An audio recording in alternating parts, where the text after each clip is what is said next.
You have, I think, really like big first guest energy. I do? Yeah. Okay. And you have big curiosity, which is what this show is all about. Everybody's so sure, Mark, all around me. So sure? I'm surrounded by sure people. I'm surrounded, and I feel like am I a moron? Because like I'm not sure what the answer is a lot of That's times. That's probably true. That I'm a moron?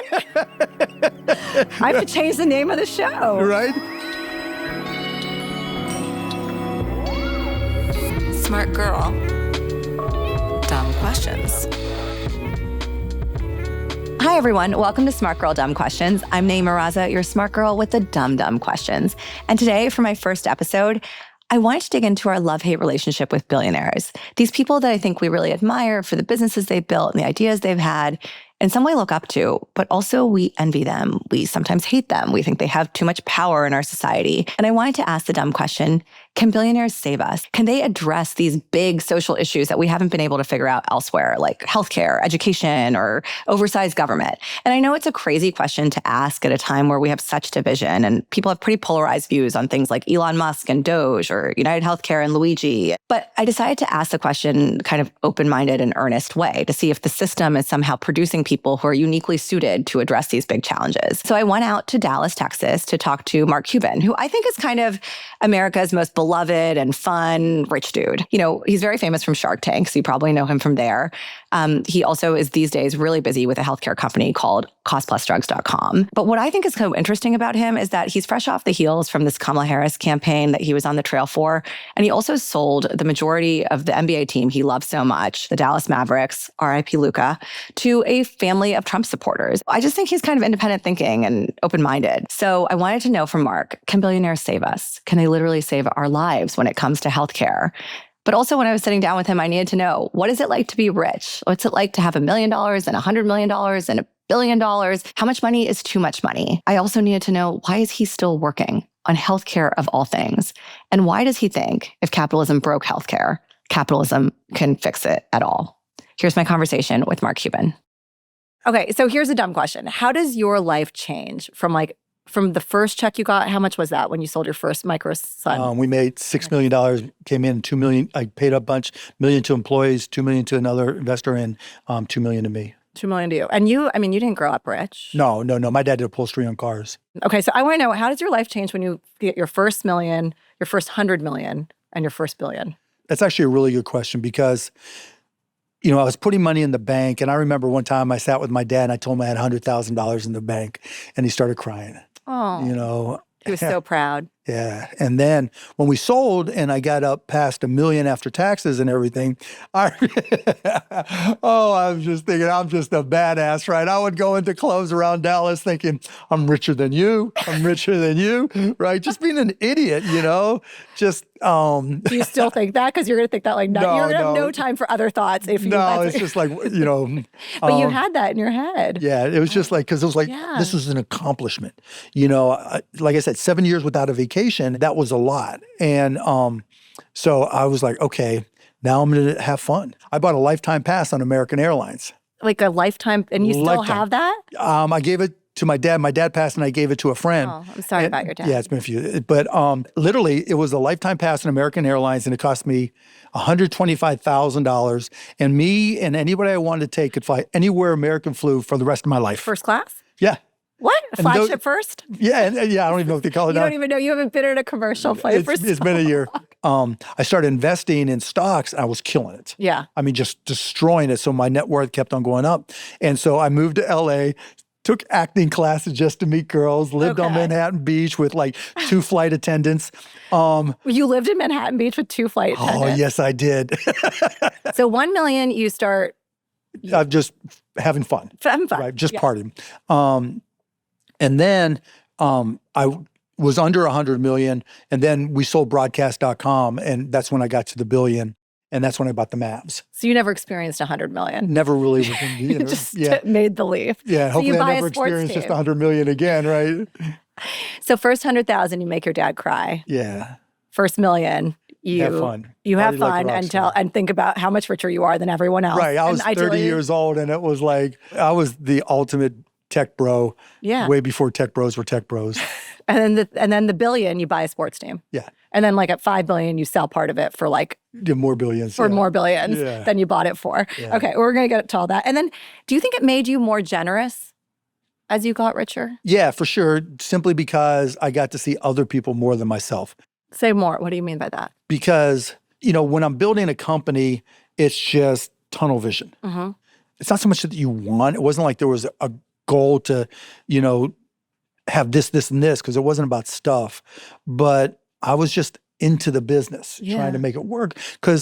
And the fact that it was a streaming industry, and I had no doubt in my mind that it was going to change everything. Yeah. I remember sitting in front of a meeting in our first office, and we had maybe 20 people. And I remember telling the first 20-some employees, and we all took a picture, either this is going to fail miserably or this is going to be worth more than $5 billion, and we're going to change the world. Yeah. We're going to change how people communicate. We're going to change how people consume content. When that's going on, it's exciting. Yeah. And that's the mission. Yeah. And once I got past that and bought the Mavs, then like with the Mavs, I owned the team, but the fans really owned the team. Yeah. I was in control of decisions and finances, but just the impact that it would have on people just shocked me. Sports is not like any other industry.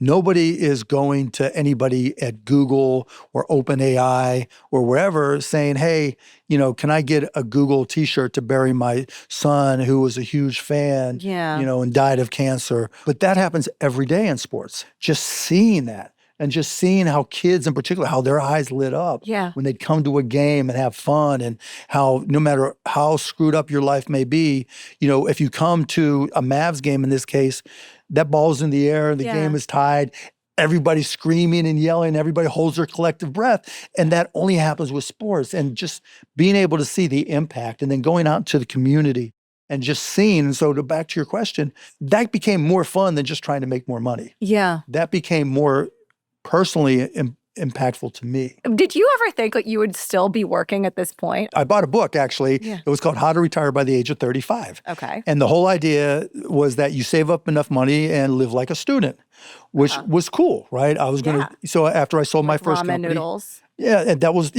basically it, right? And because obviously you see the way I dress, I drive a Kia. Yeah. Like, I do have a plane.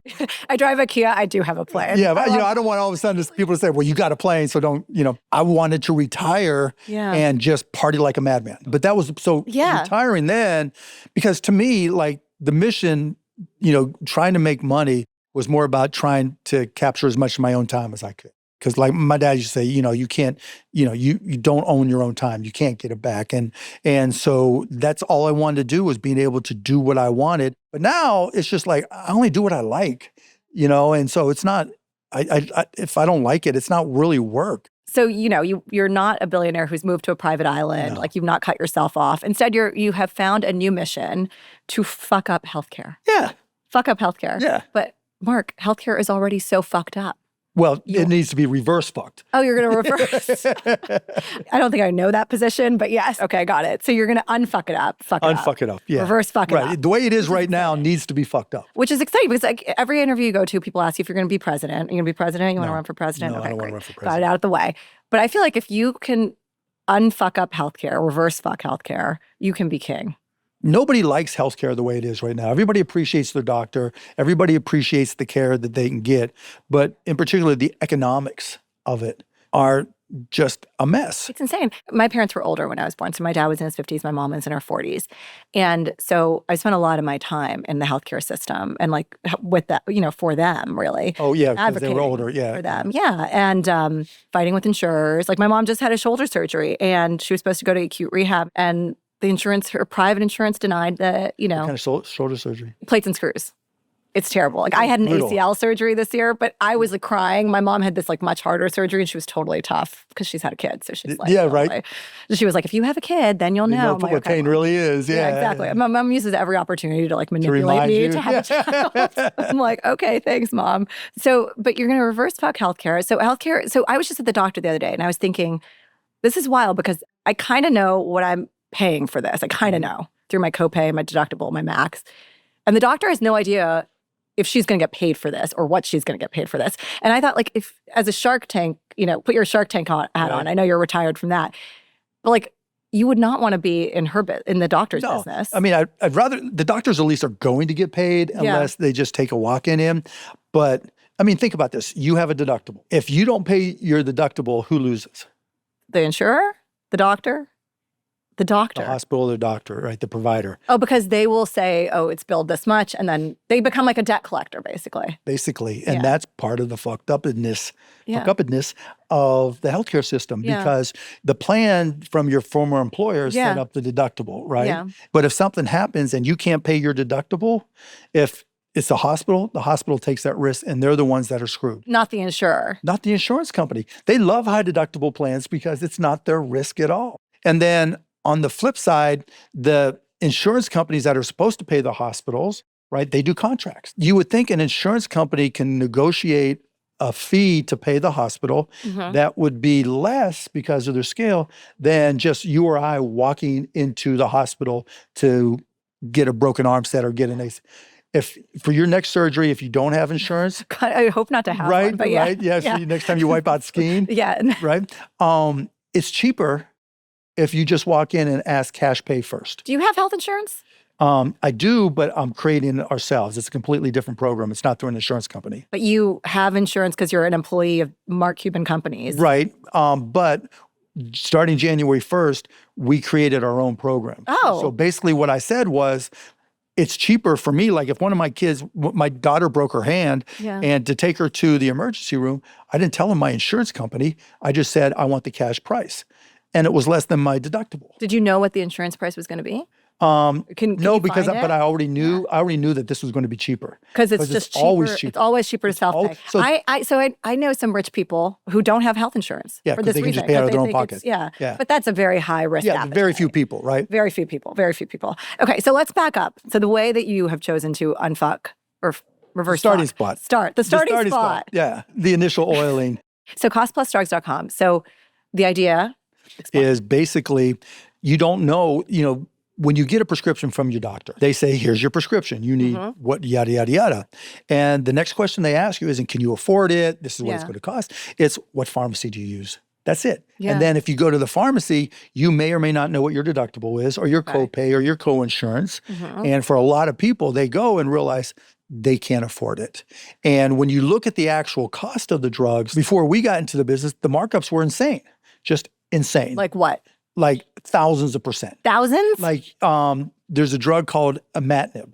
Imatinib is for people with chronic leukemia, whatever, CML. If you just walked into a CVS, as an example, back, we started 3 years ago, it'd probably be about $2,000. For self-pay? For self-pay, yeah. $2,000, okay. Yep. Buy it from us now, our price is probably $21. And at CVS right now, how much is it? Right now, it's probably $300. Are you guys driving down the prices? Oh, yeah, for sure. We've served millions of people, and it's like, let's check Cost Plus Drugs first. So what we do is you go to CostPlusDrugs.com, and we don't carry every drug. We carry about 2,500. Okay. And you put in the name of the medication, imatinib. And what comes up first is our actual cost. And then we mark it up 15%. Because I wanted everybody to see that this is a fair markup. Yeah. This is how we pay our bills, right? Yeah. It's not exorbitant, but whatever that price comes out to. But this is not a nonprofit, the 15%. No, we're trying to make money. Yeah, because I want to keep on growing. You are, to me, like the uber capitalist. You made billions of dollars. You're a rags to riches story, which America loves. You proselytize this on Shark Tank. Everybody can do this. So you are, to me, just like such a capitalist. Yep. But you're also a good guy. You can be compassionate and be a capitalist. They're not mutually exclusive. Yeah, but the definition of capitalism is like two things, right? Like private actors own the means of production and you're driven by profit motive. This is driven by profit motive, but not to the max. Yeah, well, exactly right. You can make more money by accomplishing more and helping people more. That's why people buy from you. Yeah. If you're fair and you're honest and you make it affordable, you have a whole lot more customers. And you think that's the way to unfuck the system? Because a lot of people like Bernie Sanders would say go to a single payer system. Well, but let's talk about that, right? Yeah. So the question isn't single payer or not. Yeah. The question is, how do you get there and what are the potential downsides? If the government comes walking in to your doctor and Bernie Sanders says, this is all we're paying you, that doctor might say, yeah, no, I'm not going to get involved. If they go to a hospital and say the same thing, they might say, okay, I'll negotiate with you. And the reason it's not a fair negotiation and it benefits the hospitals, the providers, is because there's no transparency. And it's not even transparency in terms of pricing, but more transparency in costs. Like, I've talked to hospital after hospital after hospital, including, just the other day. And I said, do you know what your costs are for any particular procedure? The hospital doesn't know what its costs are? No idea. How does the hospital not know? They know what their total costs are and what their revenues have to get to. And that's part of the problem. If you believe like I do that healthcare is a right, then the question isn't, should we have single payer? The question is, how do we get there in a way that works for all the interested parties, the patient, the providers, and the payers, right? The government. And so it has to be a market-based system. It has to be an efficient market-based system. Yeah. Right now, healthcare is a market-based system, but there's no efficiency and there's no transparency. It's completely opaque. And it's like all these middlemen. It's like what Cost Plus, the way you guys are doing is you're cutting out these pharmacy benefit managers. Right, exactly, exactly. So explain what a PBM is without boring people. Yeah, pharmacy benefit manager is, they work with insurance companies or either own or are owned by insurance companies, and they go to manufacturers, the pharmaceutical manufacturers, and negotiate pricing. Yeah. And back in the day, they used to just pass through whatever benefits they got. Now, they don't just pass through all the costs. And in addition to that, they create all these other incremental fees that they charge to everybody. So that just distorts everything. But more importantly, they're not the least bit transparent. They take kickbacks, basically. Yeah, everything. Right? They're like rebates, whatever it is. Yeah. They're always going to find a way to get paid. Yeah. And you don't know what those numbers are. So what we're saying is, let's be completely transparent. So if capitalism broke healthcare, can capitalism fix healthcare? Yes. Yeah, and that's a great question, right? Yeah. And the answer is yes. It's not all that hard. This has been the easiest industry to disrupt I've ever been involved with. Really? It's not even close. Now, going back to my company, I said, this system's fucked up. Yeah. Right? There's no purpose for me to use a pharmacy benefit manager. If just to process our claims, I'll use something called a TPA. This is you as an employer. Me as an employer for hundreds or whatever people and their families. So you've got a thing called a TPA that processes the claims. Okay. We just hired a TPA, right? Okay. I self-insured, so I didn't need an insurance company. I needed a reinsurance company. Explain what self-insured is. Just like you said, rich people that don't buy health insurance. Yeah. Rather, a self-insured company, rather than working with an insurance company to take on the financial risk, if your total cost for care gets too high, takes on that risk themselves. So like a big company like Hasbro or something. Right. I don't even know Hasbro. Is it a big company? Google. Yeah, Google. So, Apple, every big company self-insures. So they basically, when they're contracting with like Cigna isn't taking the risk for all of those claims. The company is saying, I'll take all that. But then what is Cigna processes them? All Cigna is doing is basically putting together a network of hospitals and doctors. And giving people a card. Yeah. And then the company actually pays that? Yeah. So I said, if I'm paying it anyways. Yeah. Why do I need you? I'm going to go right to the hospitals and I'm going to contract directly. So you're cutting out the middlemen.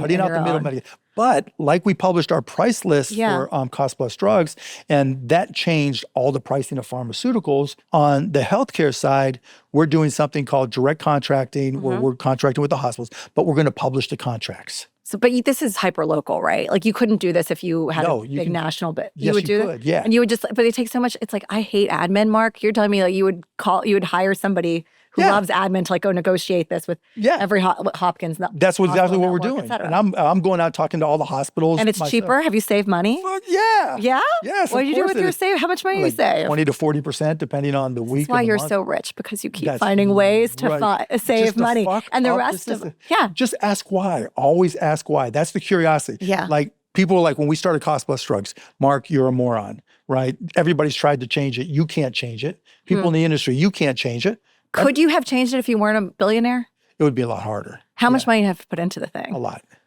A lot. How much? You're not going to tell me? No, I'm not going to tell you. Just because. Was it like a lot party money, or was it like buy a plane money? Yeah, more. Oh, fuck. Yeah, okay. Exactly. So a lot of money. Oh, fuck money. Yeah. So, I always think like, can billionaires save us? It's like in certain industries, they kind of have to. It's not even that they have to, right? It's just who has the time and is willing to put in the focus. Because I want this to be so fucking big, right? That then I can just walk in and say, okay, we're going single payer. Because you can scale the thing and then you can because all that's missing is transparency. Yeah. And so the whole point is, can you compete with them through transparency? Okay. And the answer is yes, because I can go to all these self-insured companies and I can go to their CEOs and I can say to the CEO, you have 100,000 lives that you're responsible for. Why in America is our health insurance through our employer? Like that's like a World War II artifact, right? Yeah, exactly, Like I don't know the story, but it's kind of weird, right? It is and it isn't, right? When there's price controls and stuff and you wanted to try to give people more, then healthcare makes perfect sense because that's the scariest thing for a family. Yeah. So on that end, it makes sense. And then if you're competing for employees, because the flip side is you have to go out and negotiate your own care. Yeah, or it used to be much easier, right? Like you go see a doctor and they would just work it out. X dollars. Well, that's the whole point, right? And so in doing what we're doing for my companies, it's like I want to make it like 1955. You want to make it like 1955. Right? Why? Because that was the year for Back to the Future. So what I do is we go to a hospital and we say, right now, you're losing money in your contract with the insurance company because they're not paying their bills. They're doing denials, right? They're playing all these games, setting high deductibles, and you guys lose money as a result. Yeah. Instead of all that mishigas, right? Yeah. What I'm going to do is I'm going to pay you cash, and I'm going to pay you right up front. There'll be no denials. Okay. No pre-auth at all. We're going to trust the doctor until you give us a reason not to. There'll be no employee deductibles. So I'll be responsible for paying 100% of it. Yeah. And in exchange, I want pricing at about 120% of Medicare. Okay. Which is fair for me and should allow them to make money. Yeah. Is this your new business? Are you going to get into the insurance market? No, I don't even want to make it. I want insurance to go away. Self-insured employers are already in a position to dictate pricing if they're educated enough on how to dictate pricing for pharmaceuticals and for healthcare. They just haven't done it, And why? Isn't it huge cost? Are they wasting money right now? Yes, they're wasting a boatload of money, Make sure they heard that. Yeah. And so but they haven't been educated on it. Right. Because, you're CEO of your company and right. Yeah. Exactly, so podcast industry, you're living and learning the podcast industry. Yeah. And once you get up to 100 employees or whatever, right? Soon, hopefully tomorrow, right? But you're not going to immediately. Episode, Mark. Exactly. And your investment and your big CostPlusDrugs.com advertisement on my podcast. Always. Fortunately, we haven't had to spend a nickel on advertising. I mean, you're a billboard, Mark. I am a walking billboard. So I feel. But anyway, once you get to that size, you still need to be educated on the healthcare side. Right. That's where we come in. The goal is if I can work with these companies and make them demand transparency, publish contracts and do direct contracting so everybody knows the pricing, and then act as the financial backstop, all this becomes public and other companies can make wiser decisions themselves. Now, all of a sudden, instead of us looking at healthcare as this horrific system, now Bernie can come in and say, oh, now we know what it all costs. And we know that you make money, at this, this, and this. So here's what we can afford to pay. So basically a bunch of employers are self-insuring. So they're basically paying people, they're paying Cigna and Aetna and United to just administer stuff as opposed to like providing any kind of real insurance. Exactly right. So that's happening. These companies are also big enough that they're spending tons of money that's keeping Cigna and Aetna. And they're overpaying for everything. They're overpaying, and they don't know how much they're paying because there's no transparency. And they don't think they're overpaying because they have consultants who told them they got a great deal. So you're saying if they fire those consultants and actually did the work, the hard work probably of getting that information from the insurers, then they would look at it and they would then fire the insurers. What the hell is going on here? And go directly. So this is a way to basically bully the insurers out of business. I wouldn't say bully it, just put them out of business. In a legal, nice way. Yeah, no, I mean, just put them out of business, compete them out of business.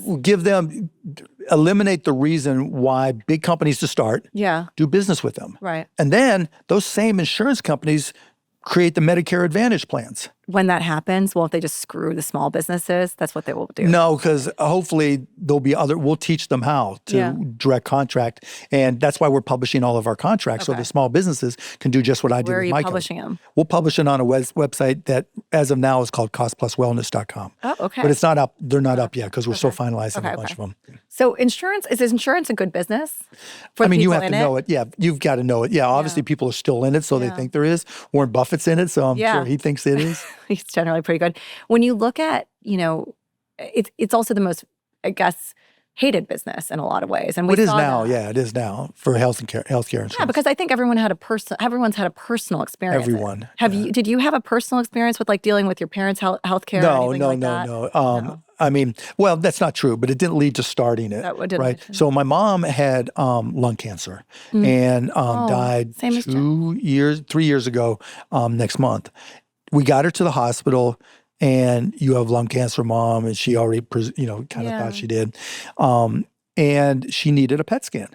Mm-hmm. And so she had been in the hospital for a few days, and I'm at the hospital. Doctor says she needs a PET scan. Yeah. And I'm like, well, we're here at the hospital. Let's just get her the PET scan. No, she has to check out of the hospital, go home for 3 days at least, and then come back. I'm like, are you fucking kidding me? That's like a requirement for the insurance approval? Either insurance approval and Medicare approval and all this gamesmanship that's being played. And then you took out your credit card. No, I said, fuck you. Okay. We're leaving. Because I couldn't I tried to get another, I called and thinking, okay, hey, I'm Mark Cuban. No. They said 3 days. This is the hospital right where I grew up. Literally, I used to play baseball in the St. Clair Hospital. I used to play baseball in the back. Name them and shame them. Yeah, name them and shame them, right? And I'm like, are you fucking kidding me? This is insane. And if I can't get it changed, other people are suffering far, far, far worse. But it's not necessarily just the insurance companies. It's the fact that the interests of the patient, the people who provide the care, and the way it's paid for do not align. Yeah. Not even a little bit. No, it's totally like principal agent problem. Right. So everybody's trying to, do their own thing to try to maximize, and it conflicts. And when you do that in an industry that's opaque, like healthcare and pharmaceuticals, everybody loses except for the people with the most power. You're absolutely right. And the thing I've noticed about the healthcare system is there's another resource, which isn't just money. It's not insurance or coverage. It's advocacy. Like, when you see people in the hospital have no one there with them. Right. They have no agency. Americans with no next of kin. Yeah. You have to be on top of it when you have a parent or someone. And there's patient management programs and stuff that they do. And look, hospitals want to do the right thing. You've got hospitals that are just trying to get bigger and bigger and bigger. Yeah. And that's what kind of distorts a lot of things. Isn't that the capitalism? Well, yeah, but for sure. Yeah. Right? But then socialism doesn't change that. I'm not saying go to socialism. No, but let's look at that though, right? So if we're in a socialistic society and you run a hospital and you get paid. Yeah. You don't get paid the same as somebody, mopping the floors. No. You're going to get paid more because you need more expertise. Mm-hmm. And the bigger the hospital you run, the more you're going to get paid. Even in the most communistic or socialistic society, there is still self-interest involved. Yeah, and there's corruption. And there's corruption, all that these stuff, things. right? I'm not advocating for that. No, and I get that, right? But the point is, there's no absolute, like they say, what is it? Capitalism isn't the best system, but find me one that's better. Look, there's people, wealthy people with more money than me that are like, they just want more. Yeah. How much money do you motherfucking need? How is it going to change your life at all? How is it going to change your kids' life at all? Their kids' life. Yeah. Their kids. You can go you got enough money for multiple generations, presuming you don't have a moron in your family. And, how much more money? Morons can make it big too. Right? Yeah, we know. But how much do you need? Yeah. And, there's just going to be people like that. Always. How much money is too much money? It's not so much that it's too much. It's what do you do how do you get where you got, and what are you doing to try to get more? Yeah. Wherever you are. What's the optimal Like, what do you think, like, after a certain point, it doesn't matter anymore? No, I don't know. I mean, because if you want to buy a football team, it's going to be $10 billion, and so. Yeah. Like, most people need luck to get to the level I'm at. Yeah. Just like I was born at the right time so that I started an internet company when the internet stock market took off.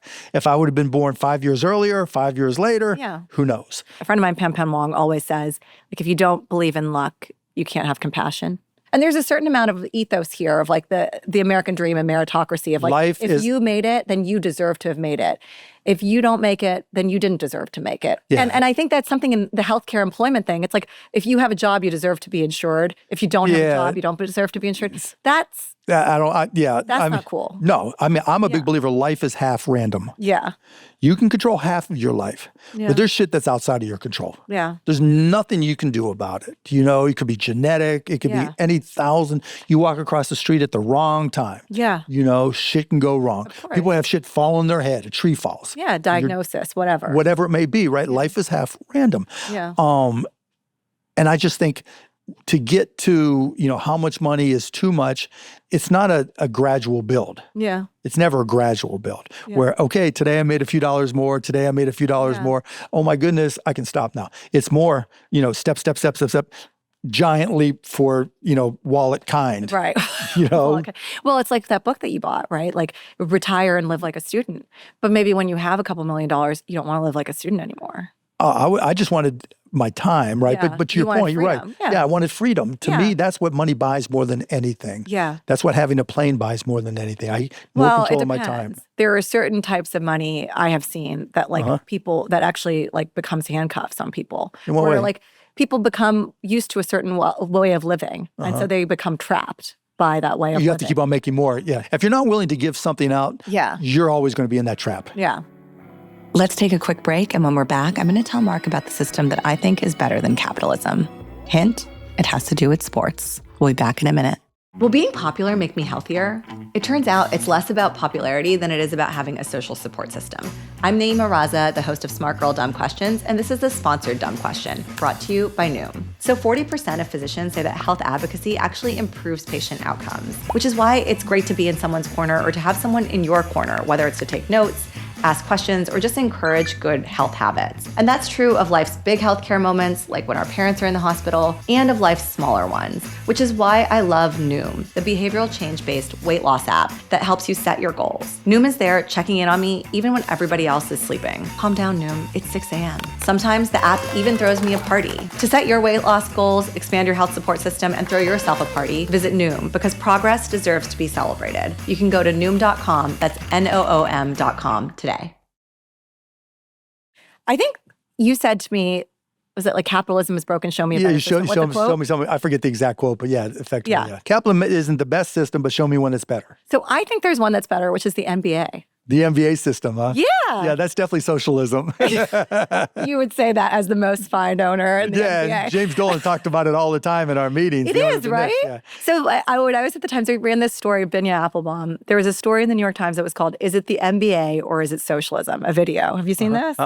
But basically, like the NBA has salary caps. What I really like the worst team gets the best pick. The best team gets the worst pick. Like the drafts rounds. They have all these mechanisms to kind of keep it fair. Right. Like, and I don't think anyone's looking at the NBA and saying, like, they're not playing their hearts out and they're not playing really hard. It seems like it is a capitalist system where it's like... Well, it's more to protect the owners from themselves. Because if you look at baseball, you have teams that spend all the money, the Dodgers, the Mets now, the Yankees, and I'm from Pittsburgh. Yeah. And every day I get an email from some fan in Pittsburgh saying, will you buy the Pirates? See, I didn't even know what the team was. They don't spend the money. Yeah.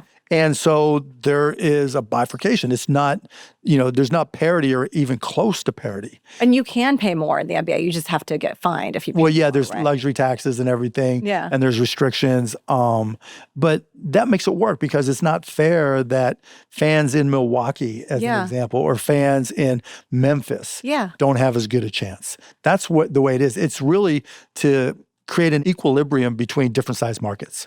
So isn't that good? An equilibrium? Yeah. Yeah. Oh, yeah. Works. I don't complain about it. So someone else. Jim Dolan. Jim Dolan, he owns the Knicks. The Knicks. Oh, okay. And I'm not saying he's complaining about it. Yeah. But he makes the point that we are a socialist organization. So the NBA has managed to create this system. Like, if you look at healthcare, and part of the reason it's screwed up that we haven't even talked about is the fact that, like, all of these companies, these big companies are, putting in campaign donations for their congressmen and putting in money to lobby for the regulations that behoove them. Get rid of Citizens United. I'm all for it. Yeah. The huge regulatory capture that's happening in the healthcare industry. And then you have this other system, which I think is better than capitalism, the NBA system, where you have fair play, unfettered, kind of like real heart and passion and money flying around, a lot of money flying around. but some limitations to the system. And the billionaires that are there own the teams, but they do not own the system. Right. So how can the U.S. government, this is like a total dumb question, or it's a genius question, I don't know. But like, how can the U.S. government learn from the NBA? Or how can systems learn from the NBA? I mean, the other side of the NBA is very much exclusionary. You know, not everybody can get in. There's not an unlimited number of franchises. And part of the value proposition for how the NBA runs is increasing the value of the franchises.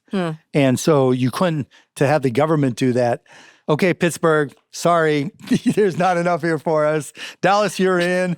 Pittsburgh, you don't have a franchise, so you don't get any government. Federalism. Yeah. Right. It's like opt-in. But at some point, like the value of the system is the American economy. Like, right, and in that case, like the American economy grows. No, I would tell you the value of the system is the American people. I just had this conversation with a politician yesterday. You see our current president taking credit for everything. Yeah. Our last president, Bidenomics. Yeah. I did this. I did that. Fuck you. You didn't do shit. I'm not saying all his programs are bad, right? But it wasn't him implementing them and making them work. Of course. It's the people. It's the people who do it. Yeah. It's entrepreneurs who start. When I was going around campaigning for Kamala, one of the things I used to say all the time, because the Democrats can't sell worth shit, right? So I was the only one who could try, and I'm not even a Democrat, but you're a billboard. I'm a billboard, yes. And I would say that there are 33 million businesses in this country. And 99% of them, give or take, are run by individuals who make $400,000 or less. Yeah. That's who makes this country go. Yeah. You know, 65% of new jobs come from small businesses. Innovation comes from those people. What makes our country different, and I would say this all the time, this be my closing billboards, right? I would say you can go to any country in the world, and there's not the Chinese dream or the, German dream. There's the American dream, because this is the one country where everybody has that idea. Like you talked about earlier, getting that feeling in your stomach, going to Google to check it out, right? Everybody in this country has had that happen to them at some point. Yeah. And there are 33 million people who have said, yes, I'm starting this business. And of those 33 million, it could be a 12, 50 or 100-year-old person. Yeah. Those are the people. That's what's important. That's what makes this economy, because we all have that opportunity. Now, it's not equal opportunity for everybody. Not everybody is put in that position to create those companies, but there is that opportunity there. I think, having grown up outside of the U.S., I see that. You see more entrepreneurialism, and you haven't seen like Apple or these trillion-dollar companies come out of a lot of places that don't already have an immense natural resource in the form of, oil or whatever. But you do, I do feel that entrepreneurial spirit in other places. I'm Pakistani, but in India, for example. Well, you got 1.4 billion people. Shit's going to happen. It's just going to happen. But then people feel like this unfairness of, well, I'm supposed to be able to do that, and I haven't done that. For whatever reason, I haven't done it, and therefore I'm supposed to have this shittier lot in life. That is part of what the system is telling us. Right. And I agree. I think it's not about what would you do? So I don't know. I want to make it more like the NBA, but you're saying it's too exclusive. Everyone has to shoot hoops to be able to play. But I do want to, I think that it's about leveling the playing field a little bit, right? How Between would you do that? The teams. Part of it is trying to provide some services, provide universal health care, not do student loan forgiveness, which I personally think is kind of dumb, because I think it allows a bunch of really bad universities. Well, it's because we give so much money, loan so much money, it's really easy for schools to raise the price. Exactly. As it turns out, the price of tuition has been coming down over the last 10 years because fewer and fewer people are going to college now. But the sticker price goes up, and they do the same thing with the PBMs, where they say take it's the this rebates, much, right? You're exactly right. And then they charge you cut less. It down. We gave you a deal, such a deal. Yeah, but I think you make community colleges and state universities really, really good, and incentivize people to go to them in a big way. Community colleges free. You pick one public university per DMA, each market area. Yeah. Like one in the Dallas area. Exactly. And you negotiate, you give all the public universities a chance to compete. Yeah. You say, we're going to pick one, and for the next 10 years, you're going to be free. But that way, everybody's got to compete with free, and it's still capitalistic. The big question for me is, can billionaires save us? And I came in with some sense that, they can't, or at least we shouldn't expect them to. No. But your system is CostPlusDrugs.com is a way. It doesn't mean billionaires can't do good things. Yeah, but you're limiting yourself. You are self-regulating. You're saying, I'm not going to charge a 25% markup or 35%. And you probably could have charged but that's like a selfish. 25. It's, there's Ayn Rand, who's I'm a fan of, even though people, like the virtue of selflessness. Yeah. I get immense joy from fucking up the healthcare system. Yeah. That's worth more to you than the incremental money. 15%. Right. Yeah, that's worth more to me than the money. It's just it's like winning a championship for the Mavs. How do you create incentives for people to create a company like yours versus a company that charges 25% There's plenty of people who do it, It's just they're not the billboard. Yeah. That's the harder part. There are solutions there, but it always goes back to where are the incentives. We can talk about billionaires, but you also have to talk about politicians. I mean, the dumb shit that politicians do just to get reelected. Yeah. And the amount of money that we spend on political campaigns to get somebody elected or reelected. It's ridiculous. Especially when most people can't name their congressperson, and that's where all that money goes. No, Royce West. I don't know if he's mine anymore, but but that's state. But that's like capitalism in our politics too. Yeah. But how do you spend time in a system like healthcare and think capitalism is still like laissez-faire capitalism is still the best way forward? So this gets to another question, right? So how do you approach solving problems? And I get on this on Blue Sky all the time with people, burn it down, socialize everything. Yeah. Well, what problem are you solving?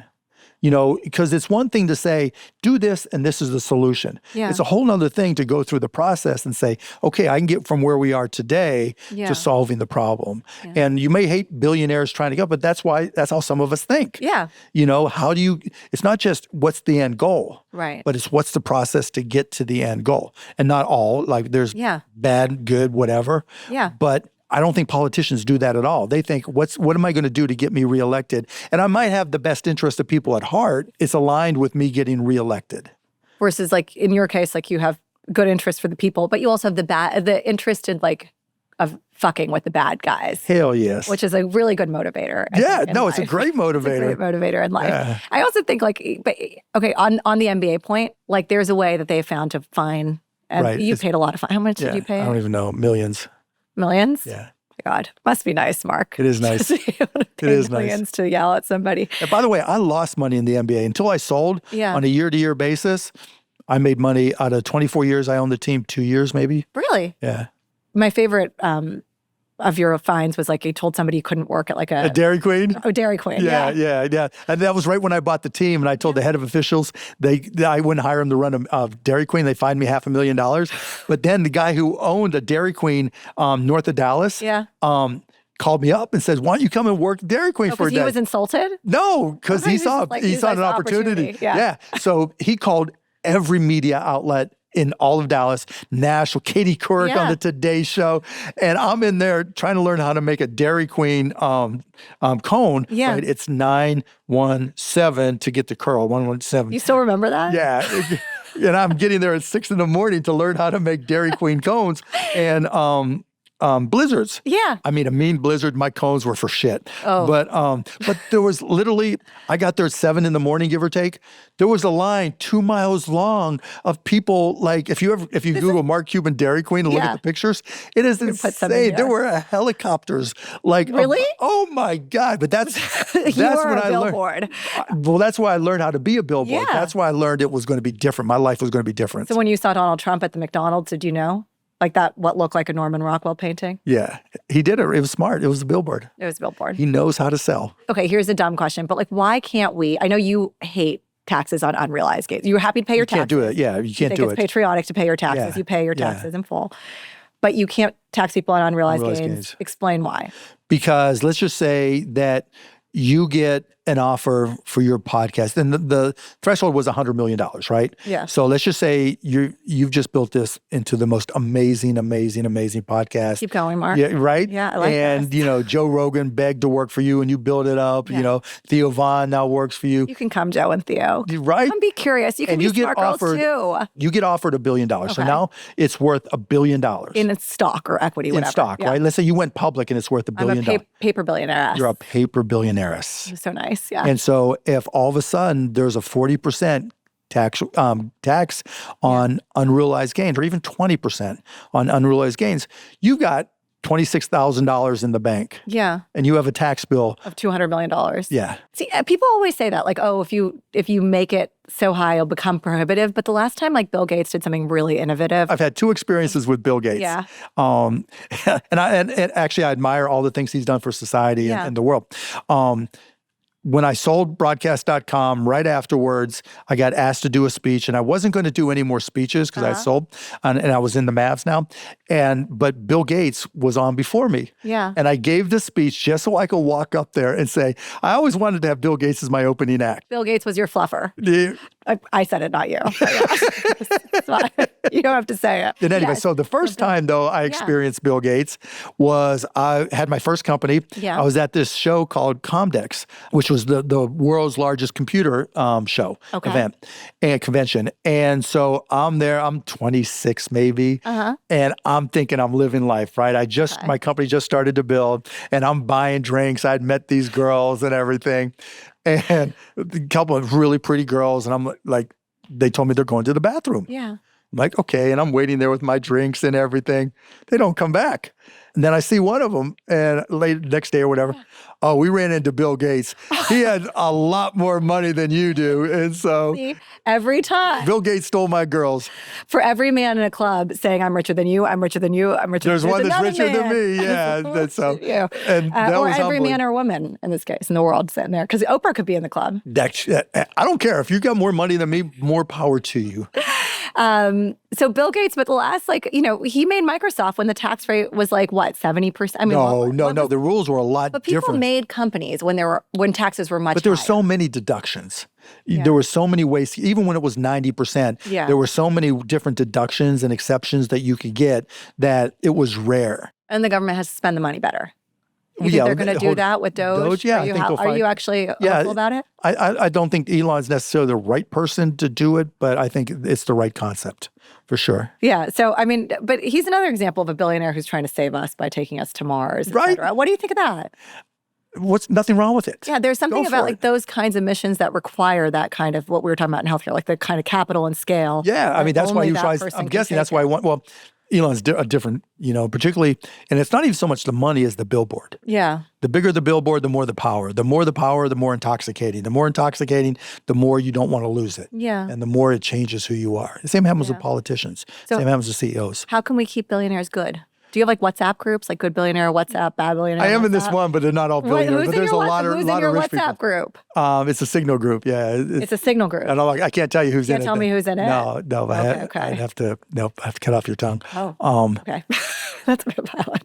I like it. So, but there is groups, and this is a Good Billionaires group. I was on a Simpsons episode where it was like the billionaire handshake, and some guy's net worth went from 1 billion and a little bit to 999 million, and I had to kick him out. What was your line? The only line I remember from it was season 8, is they made me say, "I'm out of my mind." It was the coolest thing ever, right? They put me in this audio sound box, and with the microphone and everything.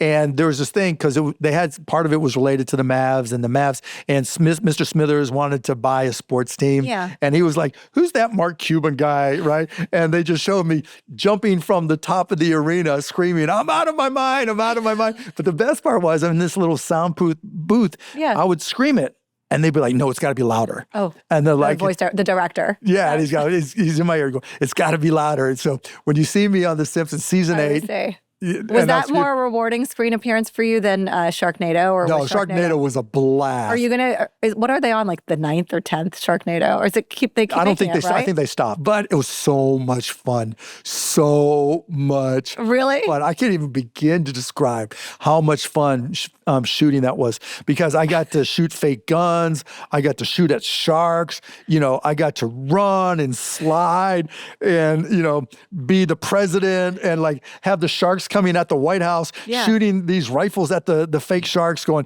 "Not my house." And then the better part was that because I made a deal, I said, I can't get eaten. No matter what, I can be bitten but not eaten. You wanted to be in a sequel? I wanted to be in a sequel. I wanted to survive. That was your rider? Oh, yeah, basically. But the funniest part was I had like Lou Ferrigno, the guy who played the Hulk back in the day, right? Rick Fox, 6'8" basketball player, all these other people, they were getting killed. They're like the security guards and everything. Yeah. And they're getting eaten by sharks that aren't there yet. So they had to make them lay on the ground and do all these convulsions. And I'm watching these enormous guys, just convulsing. It was great. And then there's this other scene where the sharks are coming through and we're running.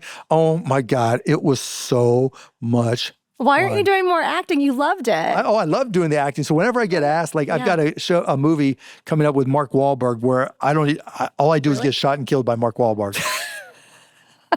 They put all the squibs in me and one time I had to do the head back, and the other time the head down. Yeah. And it's cool. I love that stuff. I think that's why you're like one of the billionaires that people like. It's like you just have fun. Yeah. How can I not? I'm the luckiest motherfucker on the planet. Yeah. I mean, not everything goes right, but oh my God. I mean, I don't want to be 95 years old and say, oh, why didn't I do, the podcast? And, why didn't I do this? Why didn't I do that? Why, fuck? Billionaires are coming forth a lot in electoral politics. I mean, they always have to some extent. Sure. Like Bloomberg, I think there are a lot of people in New York City where I live where people are nostalgic for Bloomberg. Yeah, the Strauss there in San Francisco who's just come in. Obviously, Donald Trump. So, do you think that's a good thing, billionaires running for office? I think it's irrelevant. You think it's irrelevant? Do you think billionaires get a bad rap? Yes. You don't know me. Yeah. If I judge somebody by their bank accounts, it goes both ways. If it's wrong to judge somebody because, they're poor, it's just as wrong to judge them in my mind because they're wealthy. Nobody was saying to me, Mark, you're sleeping on the floor. You have zero money. Literally, I've told the story before. I was 27 years old and went to the ATM and I had zero at that moment because I'd put all my money into my business and zero in my bank account. Yeah. And nobody was saying, Mark, your opinion matters more now. Understand and respect the person. Yeah. And unless someone gives you a reason not to respect them, the default should be to respect them, whether they're, immigrants, legal, illegal, business people, junkies, I don't care. Yeah. I'll give you the benefit of the doubt until you show me otherwise. It's not like a exclusive. Like you can hate some billionaires, but just don't hate billionaires as a class. Well, they're not all the same, and don't hate them on the basis of one. We're not all the same. Yeah, just look to see who they are. Yeah. Why wouldn't you treat anybody else that way? Yeah. And so, when someone says eat the rich, I don't care. When someone says, every billionaire is a political failure, okay, I understand it. Yeah. And I can understand that sentiment. But that's like hate the game, don't hate the player. Yeah, it just is what it is, right? Is that what you say? Hate the player? Hate the player, hate the game, not the player. So in the midst of Luigi news, Kathy Hochul, governor of New York, had a meeting, and there was some reporting around this from CNN that New York was, quote, considering setting up a hotline for CEOs so they can call to report security concerns or threats. And it was reported the same week as a woman was lit on fire in the MTA. And you can imagine this, made people right. Why do they get angry. special? Yeah. And what do you think about that? Do you think we need protection? Do we live in an era right now where people are so mad at wealth that the wealthy need more protection? I have security. I can afford my own security. You got henchmen? I got henchmen. How many? 76 of them. Really? I was well henched. And it's more for my kids than anything else. Yeah. And family. So, Yeah. And then billionaires, we care about what they think about everything. We ask them for their opinion. I'm asking you for your opinion. Right. What do you think of that? Is that kind of insane? Yes. Right? Yes. But at the same time, we listen to actors, we listen to athletes. Yeah. And it goes back to what Charles Barkley said a long time ago. I am not a role model. Yeah. But we live in a content society where everybody's got to fill up as much content. Yeah. Every podcast needs a guest. Oh, yeah. Here, I'm going to cut 2 podcasts out of this shit. Okay. Yeah, right. We keep on talking, right? But if why do we listen to billionaires? Because every podcast needs a guest. Yeah, that's true. Okay. Look at yourself. I mean, now I feel like I have to get billionaires for all the other episodes, and that's not going to work for what do you do if you see a bear? But you get my point, right? When I do the what do you do if you see a bear episode, I'm not going to ask a billionaire. No billionaire is going to know what to do. I fucking wouldn't know what to do. It depends on the color of the bear. Does anyone know this? Let me just say, if anything knows. So every episode on the show, not every episode is going to have a billionaire, but every episode in the show is going to end with what is the guest dumb about? What's a dumb question you have that you don't know the answer to? Oh my God, there's unlimited number. Give What's me a question one. I have that I don't know the answer to. Yeah, what is Mark Cuban dumb about? Why do people chew with their mouths open? Just show us what it would look like chewing with No. That is my ultimate pet peeve. Yeah. Why are some people afraid of heights and others are not? What is it? Yeah.